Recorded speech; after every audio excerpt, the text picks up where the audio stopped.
నిన్నటి రోజున అనంతపురం జిల్లా పట్టణంలో 3 టౌన్ పోలీస్ స్టేషన్ నందు న్యాయవాది అనేటువంటి సీనియర్ న్యాయవాది అనేటువంటి వాల్మీకి శేషాద్రి గారిని 3 టౌన్ సిఐ శాంతిలాల్ తన యొక్క పరుష పదజాలంతో నానా దుర్భాషలాడి తనకు ఆల్రెడీ ఆరోగ్యం బాగాలేదు శేషాద్రి గారికి ఒకసారి హార్ట్ సర్జరీ అయిన వ్యక్తిని ఎలా మాట్లాడాలని తెలియకుండా పలుమార్లు ఆయన వేధించడం వల్లనే అదే పోలీస్ స్టేషన్లో చైర్లోనే చనిపోవడం జరిగింది.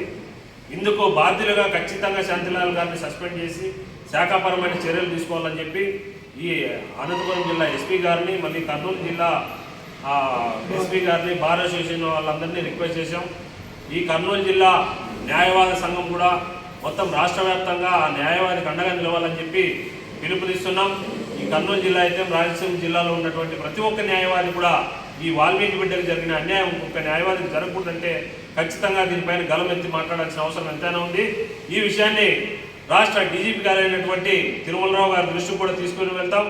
ఈ న్యాయవాది చనిపోయిన న్యాయవాది కుటుంబానికి ప్రభుత్వం ఆర్థిక సాయం అందించి ఆదుకోకపోతే ఖచ్చితంగా ఈ వాల్మీకి బిడ్డలందరూ రాష్ట్రంలో ఉన్న న్యాయవాదులందరూ కూడా ఈ ఉద్యమాన్ని తీవ్రతరం చేస్తామని చెప్పి ఈ సందర్భంగా హెచ్చరిస్తూ చనిపోయిన న్యాయవాదికి ఖచ్చితంగా ప్రభుత్వం ఆదుకొని తీరాలి, ఆయనకు ఖచ్చితంగా శాంతి చేకూరాలని చెప్పి ఈ సందర్భంగా కోరుకుంటున్నాం.